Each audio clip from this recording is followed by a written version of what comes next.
President Trump calls the latest leak to the New York Times disgraceful, which is a little bit unusual because it's pretty apparent that this leak came from his side. We're talking here about a story that the Times broke that has been all over cable news and the web since then, having to do with 49 questions that Robert Mueller plans to ask the president, that is, if they ever agree to an interview.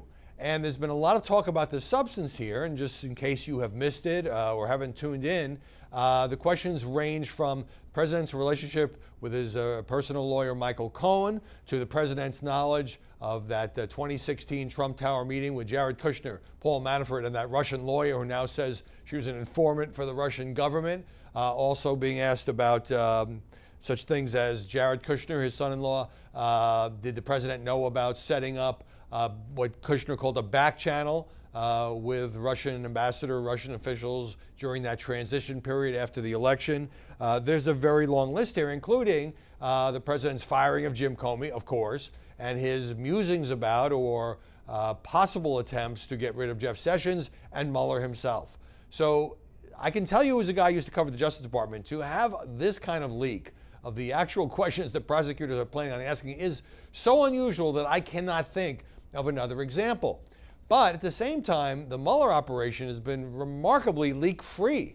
I've covered a number of these independent counsels. I mean, Ken Starr's office occasionally did leak, occasionally guided reporters. The Mueller team seems to be something of a fortress. And in the Times story itself are pretty big flashing red light clues to the fact that this came from the Trump side.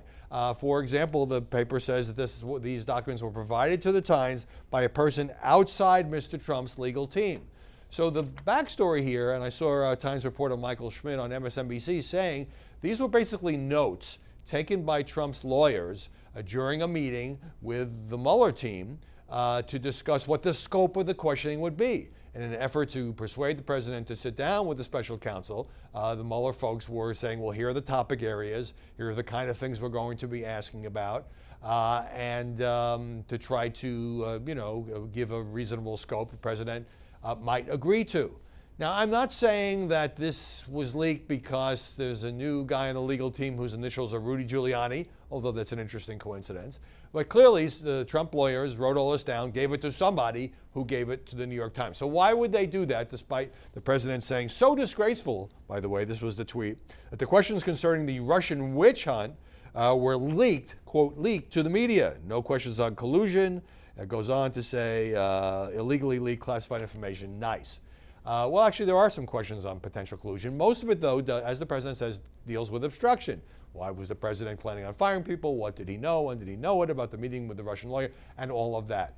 So when I read this, I thought, well, we kind of knew about most of this. If a bunch of journalists sat down to write questions what they think would be covered, these are all topics that have been in the news. So I said to myself, so I guess Mueller doesn't have any secret bombshell, some new area, some new evidence that we don't know anything about. And that might be the reasoning. The Trump associate of the legal team might be trying to telegraph to the world that Mueller hasn't got much here or much that is new. Now, it's a little unfair because Mueller may have information we don't know about these question areas, and then you ask the follow-up questions, and that's when you might trip up a witness such as the president. Or it could be that this was leaked to send a message to the potential witness in chief, to Donald Trump, that this is some pretty wide-ranging stuff here, including questions about your business and Roger Stone and other stuff that you might not want to sit down with Mueller. It's hard to say, but it did not. It's quite apparent from the way the Times has described it and the way that the Times reporters have described it. This didn't come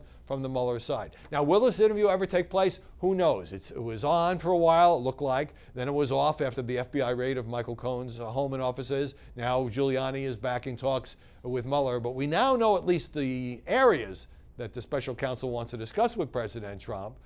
There's really no bombshell here. Maybe that's the story. But it all remains to be seen whether or not the president will be convinced that it's in his interest to do this interview. And if not, what does Mueller do next?